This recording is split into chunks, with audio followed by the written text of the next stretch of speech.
અમરેલી, ગીર સોમનાથ, જુનાગઢ જિલ્લામાં સિંહ પરિવાર વસવાટ કરે છે. સિંહ પરિવાર અવારનવાર ગ્રામીણ વિસ્તારની અંદર શિકારની શોધમાં આવતા હોય છે અને શિકારની શોધમાં આવી અને મારણ પણ કરતા હોય છે.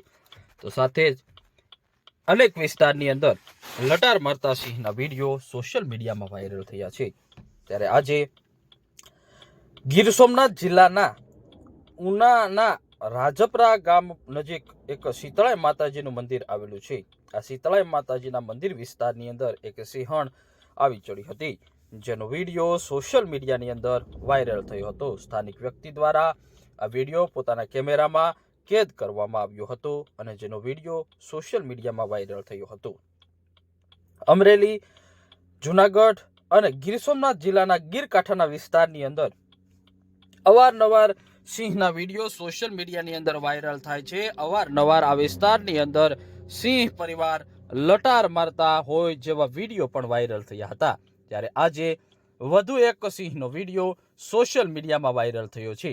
આ વિડીયો ઉના તાલુકાના દરિયાઈ કાંઠા વિસ્તારની અંદરના જંગલ વિસ્તારનો છે અને આ વિડીયો સ્થાનિક વ્યક્તિએ ઉતાર્યો હતો, સોશિયલ મીડિયામાં વાયરલ થયો હતો. ઉના તાલુકાના રાજપરા ગામ અને સીમર ગામ વચ્ચે એક શીતળાઈ માતાજીનું મંદિર આવેલું છે.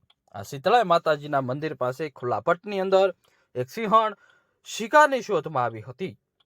સિંહણ શિકારની શોધમાં અહીં લટાર મારતી હતી, આરામ ફરમાવતી હતી, જ્યાં પસાર થતા એક વ્યક્તિ દ્વારા આ વિડીયો પોતાના કેમેરામાં કેદ કરવામાં આવ્યો હતો. હાલ આ વિડીયો સોશિયલ મીડિયામાં ખૂબ જ વાયરલ થયો છે. અમરેલી, ગીર સોમનાથ, જુનાગઢ જિલ્લામાં અવારનવાર લટાર મારતા વિડીયો પણ વાયરલ થયા છે.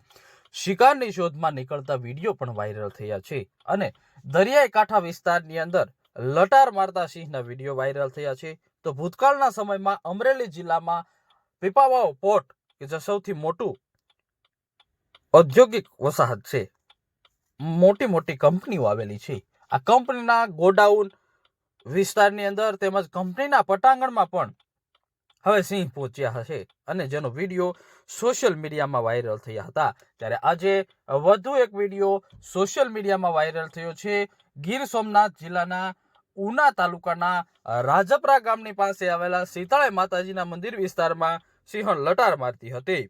ત્યાંથી પસાર થઈ રહેલા વ્યક્તિએ પોતાના કેમેરામાં આ વિડીયો કેદ કર્યો હતો. હાલ આ વિડીયો સોશિયલ મીડિયામાં ખૂબ જ વાયરલ થયો છે.